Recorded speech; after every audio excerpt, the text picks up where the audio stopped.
C'est parti, hop, on prend ça, on copie et on va pouvoir se le coller à gauche, juste ici.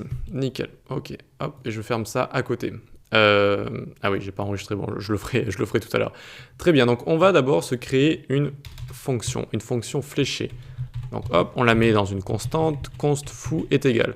Pourquoi on utilise des constantes quand on rentre des fonctions intérieures? Tout simplement pour ne pas pouvoir leur réassigner des valeurs, tout simplement ne pas pouvoir modifier leurs valeurs pour que cette fonction reste cette fonction, tout simplement. Donc ici, tac, on va se mettre notre fonction fléchée.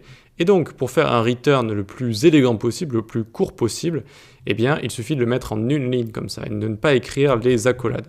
Et donc, si on devait return hello world, tac, hop, c'est cette syntaxe qui est la plus courte comme ça. Voilà. Donc ici, il faut le console log. Hop, et on voit bien notre hello world juste ici. Voilà. Toujours penser qu'il y a le return qui est inclus juste ici. Voilà. Donc ça, c'était la première question. On va pouvoir passer à la seconde. Peut-être plus compliqué, c'est vrai. On avait vu une vue d'ensemble quand même qui nous permettait entièrement de résoudre ce problème. La classe s'appelle humain. La classe s'appelle humain. Hop, on ouvre les accolades. Et pour se paramétrer notre classe, si on veut, on utilise une méthode. La méthode constructor, comme ça. Et elle allait prendre deux choses, poids et taille. Et pour lier nos paramètres avec les futures propriétés des objets qui vont être créés avec cette classe, on utilise 10.poids est égal poids, 10.taille est égal taille, comme ça. Nickel. Une fois qu'on a ça, testons.